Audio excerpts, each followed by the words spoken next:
La escalada de tensión en Venezuela sigue creciendo con riesgo para la población civil, como siempre, la más castigada en estas situaciones. Soluciones se ofrecen muchas, pero todavía no se ha alcanzado ninguna. Buenas noches y bienvenidos a Público al Día.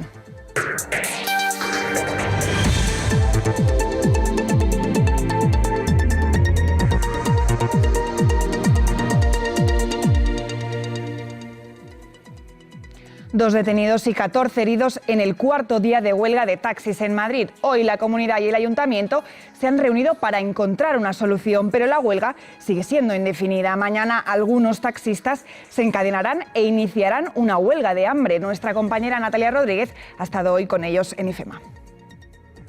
Así comienza la cuarta jornada de huelga de los taxistas, cortando varias salidas de la M40. 4 días ya, muchos haciendo relevos para irnos a casa. Hay grupos que se dedican a comprar, otros se dedican a traer de las asociaciones que nos están ayudando con comida, nos traen agua.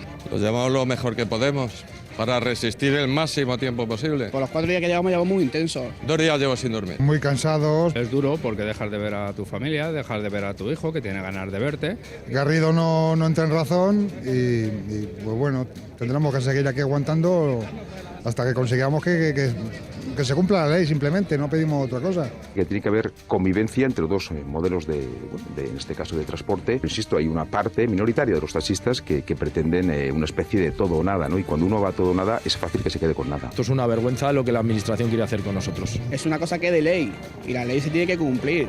Tiene que haber una diferencia, porque para eso un taxi te tienes que sacarte un examen, tienes que hacer una cierta de pruebas de cartilla, de examen y tal, y ellos no hacen esas cosas.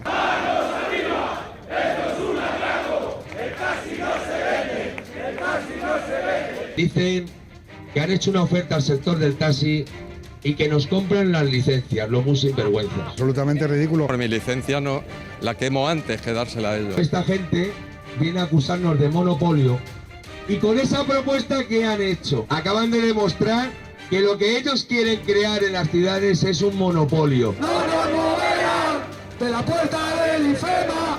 ¡No nos moverán!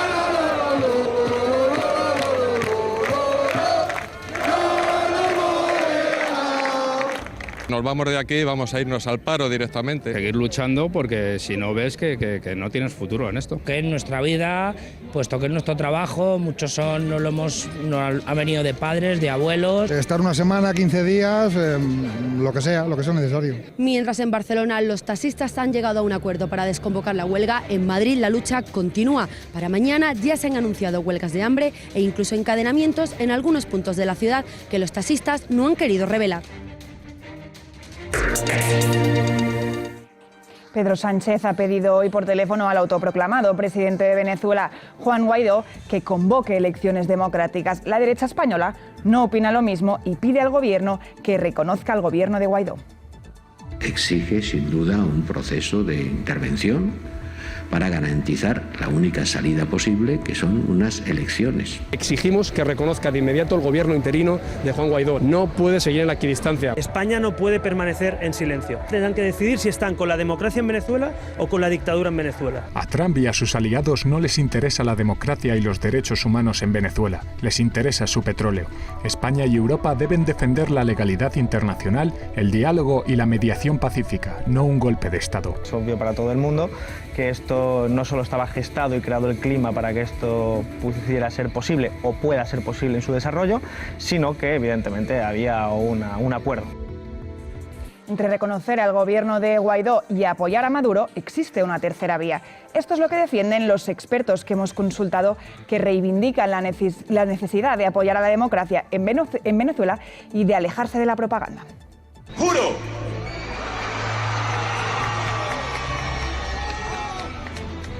Asumir formalmente las competencias del Ejecutivo Nacional como el presidente encargado de Venezuela.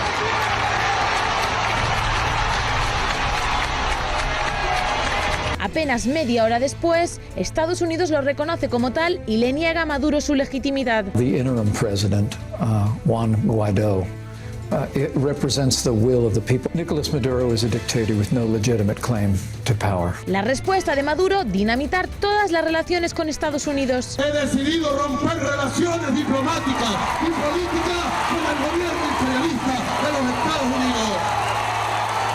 Pero ¿cómo se gesta el movimiento en Venezuela que deja en jaque al gobierno de Maduro? Realmente no debería haber sorprendido lo que ocurrió ayer. Hace ya más de un año se crea el Grupo de Lima, que es un conjunto de países americanos, en el que también está, por ejemplo, Canadá y Estados Unidos, que promueven una hoja de ruta para ir, por un lado, marginando internacionalmente a Nicolás Maduro y, por otro lado, ir promoviendo de nuevo a la oposición para que, de alguna forma, tome el poder. Tanto el gobierno bolivariano como la oposición juegan en torno a la Constitución venezolana, interpretándola a la carta. Tanto unos como otros han hecho unas interpretaciones de ciertos artículos de una forma interesada, obviamente, para sus intereses. Tenemos un ejecutivo que no es reconocida su legitimidad por la Asamblea Nacional, y tenemos una Asamblea Nacional que no es reconocida por el presidente del país. Una de las grandes incertidumbres, el papel del ejército, dividido internamente. Que todas las miradas miran ahora hacia el ejército de Venezuela porque es el único actor interno que de alguna forma puede desequilibrar la balanza.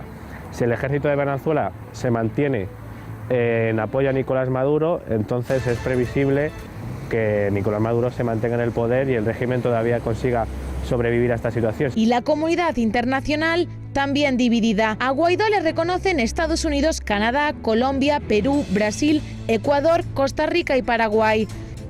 Mientras que Bolivia, Cuba, México y Uruguay se mantienen al lado de Maduro.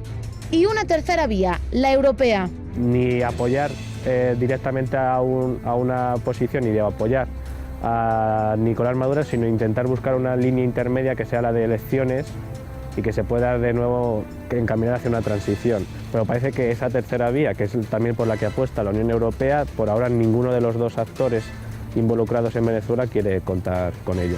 Y mientras la comunidad no se pone de acuerdo, se suceden las protestas en Venezuela. Ya hay al menos 16 muertos.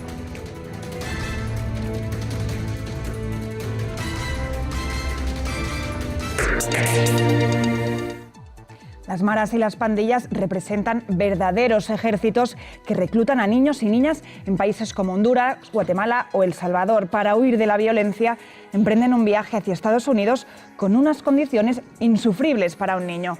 Los que consiguen llegar se encuentran con que Donald Trump también incumple los derechos humanos de los menores. Huyendo de la violencia y de las bandas, miles de niños empiezan su viaje a Estados Unidos cada año desde los países del Triángulo Norte centroamericano. No son terroristas ni delincuentes, son niños.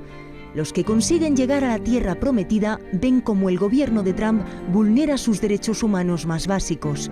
Niños y niñas que llegan, se les deporta, es decir, no se puede deportar a un niño, menos, legalmente no se puede. No hay ningún niño ni niña que llegue a Estados Unidos que sea ninguna amenaza, no hay ninguno que sea terrorista, ninguno es narcotraficante y por tanto, cuando lleguen a la frontera, lo primero que tienen que tratárseles como niños. Durante el camino hacia Estados Unidos, muchos de los niños y niñas sufren agresiones, violaciones y no pueden denunciarlo porque no saben que su situación es ilegal. Nadie puede denunciar que ha sido violado en Guatemala o en Honduras porque eres un inmigrante irregular. La violencia sexual sobre niñas es la banda sonora cotidiana. Golpes, quitarles todo, es algo habitual.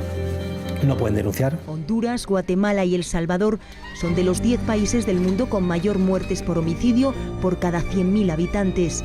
La situación es tan devastadora como si hubiese un conflicto armado.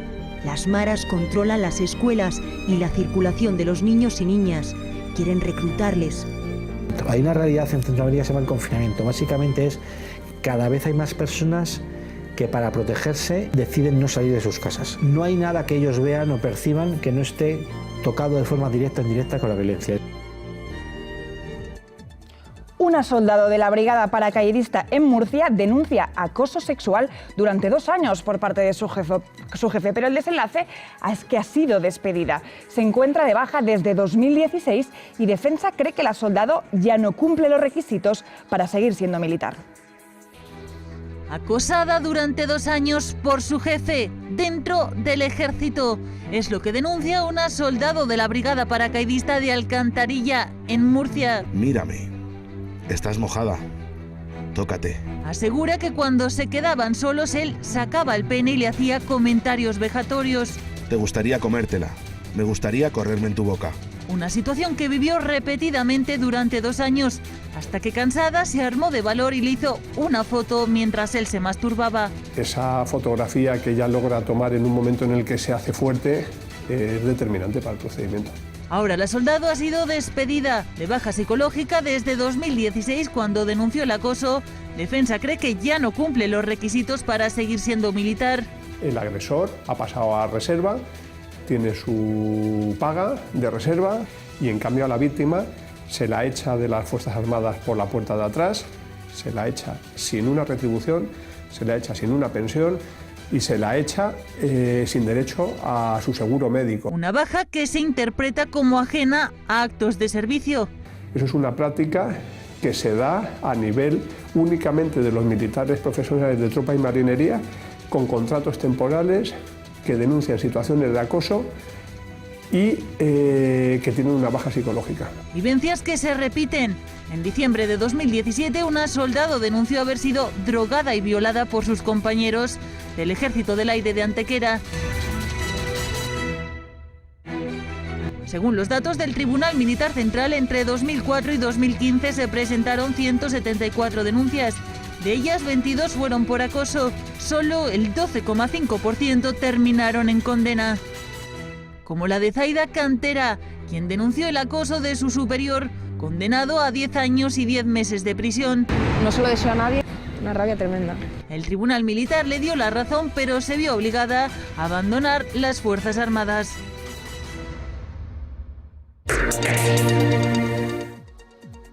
Las mujeres cobran un 30% menos que los hombres y 3 de cada 4 empresas españolas no tienen a ninguna mujer en cargos de dirección. Sin duda, el techo de cristal y la brecha salarial son un problema a combatir en España y esta discriminación se acentúa todavía más con las mujeres con menos recursos.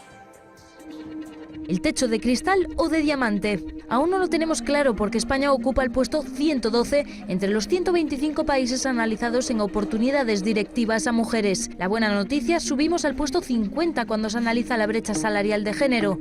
La igualdad laboral queda lejos. Sabemos que las mujeres cobran un 17% menos la hora, lo que suma al año el 24% menos de ingresos. La causa, jefes hombres que recompensan mejor a otros hombres. 3 de cada 4 empresas españolas no tienen a ninguna mujer en cargos de dirección. ¿Y quiénes son estas mujeres que sí han roto el techo de cristal? Entre ellas Ana Botín, del Santander, María Carceller, directora general de Rodilla, Fuenciscla Clemares, directora general de Google, o Vanisha Mittal, de ArcelorMittal. Aunque hay muchas más, vemos algunas de ellas en pantalla. Todas vinculadas a multinacionales, muchas en familias con larga tradición empresarial o con una educación de élite. Por ejemplo, Botín, Mittal o Fluchá, que han heredado la empresa de su padre. Pero de todas, solo 3 tienen capacidad ejecutiva en el IBEX 35. Ana Botín, Vanisha Mittal y Cristina Ruiz. Botín dijo hace poco que ella era feminista. Si me hubiera hecho usted esta pregunta hace 10 años, hubiera dicho que no. Y hoy le digo que sí, porque al final me he ido dando cuenta que existe discriminación y que las mujeres necesitan que les ayudemos, necesitamos ayuda. Eso sí, del feminismo del 1%, ese que representan en unas empresas, las del IBEX, que apenas les dan el 20% de los puestos, 10 puntos menos por debajo de la media europea.